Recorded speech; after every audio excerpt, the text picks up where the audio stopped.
Hello. And welcome to Larry's Library. All right, they're getting that down, aren't they? So I'm continuing to read Alice in Wonderland. As of right now, I'm still going one chapter at a time. I may start going 2 chapters, but tonight we'll do 1 chapter, chapter 2, The Pool of Tears. So Alice has followed the white rabbit down the rabbit hole, fell for miles and miles and miles and miles, and then got shrunk and then got taller. Or at least that's what's happening now. The Pool of Tears. Curiouser and curiouser, cried Alice. She was so much surprised that for the moment she quite forgot how to speak good English. And now I'm opening out like the largest telescope that ever was. Goodbye, feet. For when she looked down at her feet, they seemed to be almost out of sight. They were getting so far off. Oh, my poor little feet. I wonder who will put on your shoes and stockings for you now, dears. I'm sure I shan't be able. I shall be a great deal too far off to trouble myself about you. You must manage the best way you can, but I must be kind to them, thought Alice, or perhaps they won't walk the way I want to go. And let me see. I'll give them a new pair of boots every Christmas. And she went on planning to herself how she would manage it. They must go by carrier, she thought, and how funny it'll seem sending presents to one's own feet, and how odd the directions will look. Alice's right foot, Esquire, hearthrug, near the fender, with Alice's love. Oh dear, what nonsense I'm talking. Just at this moment, her head struck against the roof of the hall. In fact, she was now more than 9 feet high. And she at once took up the little golden key and hurried off to the garden door. Poor Alice! It was as much as she could do, lying down on one side to look through into the garden with one eye, but to get through was more hopeless than ever. She sat down and began to cry again. You ought to be ashamed of yourself, said Alice. A great girl like you, she might well say this, to go on crying in this way. Stop this moment, I tell you. But she went on all the same, shedding gallons of tears until there was a large pool all round her, about 4 inches deep and reaching half down the hall. After a time, she heard a little pattering of feet in the distance, and she hastily dried her eyes to see what was coming. It was the white rabbit returning, splendidly dressed, with a pair of white kid gloves in one hand and a large fan in the other.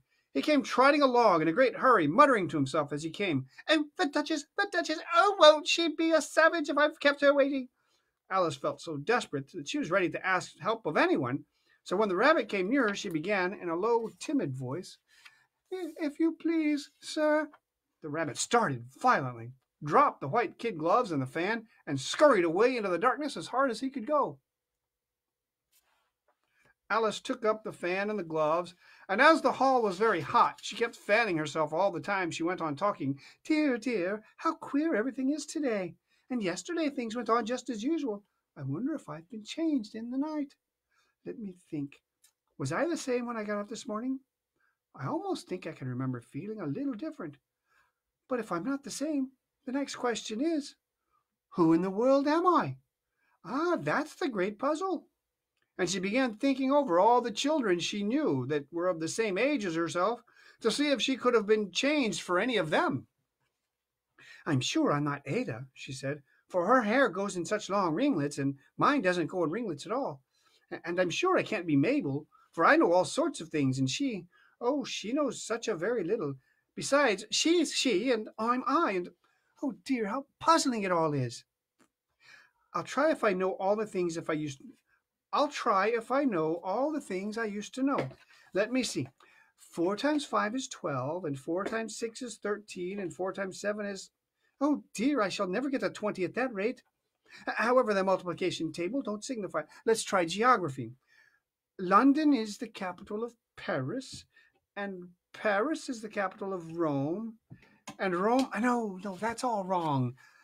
I'm certain I must have been changed for Mabel. I'll try and say... How doth the little... And she crossed her hands on her lap as if she were saying lessons, and began to repeat it, for her voice sounded hoarse and strange, and the words did not come the same as they used to do. How doth the little crocodile improve his shining tail, and pour the waters of the Nile on every golden scale? How cheerfully he seems to grin, how neatly spreads his claws, and welcomes little fishes in with gently smiling jaws. I'm sure those are not the right words, said poor Alice, and her eyes filled with tears again as she went on. I must be Mabel after all, and I shall have to go and live in that poky little house, and have next to no toys to play with, and oh, ever so many lessons to learn. No, I've made up my mind about it. If I'm Mabel, I'll stay down here. It'll be no use their putting their heads down and saying, Come up again, dear. I shall only look up and say, Who am I then? Tell me that first. And then, if I like being that person, I'll come up. If not, I'll stay down here till I'm somebody else. But, oh dear, cried Alice with a sudden burst of tears, I do wish they would put their heads down. I am so very tired of being all alone here. As she said this, she looked down at her hands and was surprised to see that she had put on one of the rabbit's little white kid gloves while she was talking. How can I have done that? She thought. I must be growing small again. She got up and went to the table to measure herself by it, and found that, as nearly as she could guess, she was now about 2 feet high and was going on shrinking rapidly. She soon found out that the cause of this was the fan she was holding, and she dropped it hastily just in time to save herself from shrinking away altogether. That was a narrow escape, said Alice, a good deal frightened at the sudden change, but very glad to find herself still in existence. And now for the garden. And she ran with all speed back to the little door, but alas, the little door was shut again, and the little golden key was lying on the glass table as before. And things are worse than ever, thought the poor child, for I never was so small as this before, never, and I declare it's too bad, that it is. As she said these words, her foot slipped, and in another moment, splash! She was up to her chin in salt water. Her first idea was that she had somehow fallen into the sea, and in that case I can go back by railway, she said to herself. Alice had been to the seaside once in her life, and had come to the general conclusion that wherever you go to on the English coast, you find a number of bathing machines in the sea, some children digging in the sand with wooden spades, then a row of lodging houses, and behind them a railway station. However, she soon made out that she was in the pool of tears which she had wept when she was 9 feet high. I wish I hadn't cried so much, said Alice as she swam about, trying to find her way out. I shall be punished for it now, I suppose, by being drowned in my own tears. That will be a queer thing, to be sure. However, everything is queer today.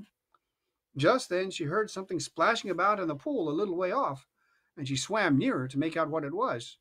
At first she thought it might be a walrus or hippopotamus, but then she remembered how small she was now, and she soon made out that it was only a mouse that had slipped in like herself. Would it be of any use now, thought Alice, to speak to this mouse? Everything is so out of the way down here that I should think very likely it can talk. At any rate, there's no harm in trying. So she began, Oh, mouse, do you know the way out of this pool? I am very tired of swimming about here, oh, mouse. Alice thought this must be the right way of speaking to a mouse. She had never done such a thing before, but she remembered having seen in her brother's Latin grammar, a mouse, of a mouse, to a mouse, oh mouse. The mouse looked at her rather inquisitively, and seemed to her to wink with one of its little eyes, but it said nothing. Perhaps it doesn't understand English, thought Alice. I dare say it's a French mouse come over with William the Conqueror. For with all her knowledge of history, Alice had no very clear notion of how long ago anything had happened. So she began again, Où est ma cat? Which was the first sentence in her French lesson book. The mouse gave a sudden leap out of the water and seemed to quiver all over with fright. Oh, I beg your pardon, cried Alice hastily, afraid that she had hurt the poor animal's feelings. I quite forgot you didn't like cats.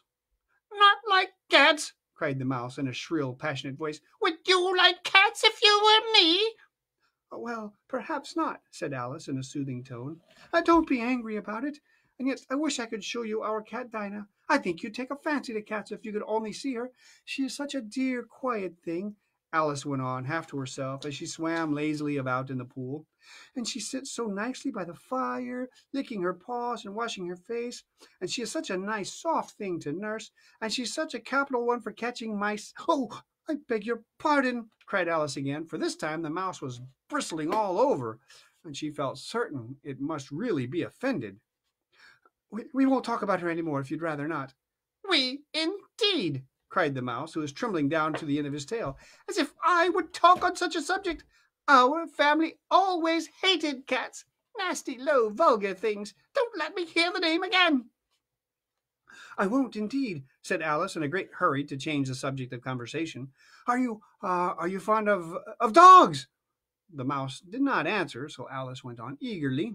There is such a nice little dog near our house. I should like to show you. A little bright-eyed terrier, with, such long, curly brown hair. And it'll fetch things when you throw them. And it'll sit up and beg for its dinner. And all sorts of things. I can't remember half of them.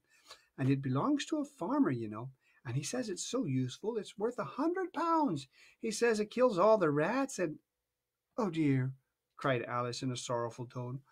I'm afraid I've offended it again. For the mouse was swimming away from her as hard as it could go and making quite a commotion in the pool as it went. So she called softly after it, Mouse, dear, do come back again, and we won't talk about cats or dogs either if you don't like them. When the mouse heard this, it turned round and swam slowly back to her. Its face was quite pale, with passion, Alice thought, and it said in a low, trembling voice, Let us get to the shore, and then I'll tell you my history, and you'll understand why it is I hate cats and dogs. It was high time to go, for the pool was getting quite crowded with the birds and animals that had fallen into it. There were a duck and a dodo, a lory and an eaglet, and several other curious creatures. Alice led the way, and the whole party swam to the shore. And that's the end of Chapter 2, The Pool of Tears. Chapter 3 is a caucus race and a long tale, and we will read that tomorrow evening at 7:30. Stay back. Stay back. Don't forget to twinkle, twinkle. Yeah. So thank you, everyone. Thank you for listening. Leave me a...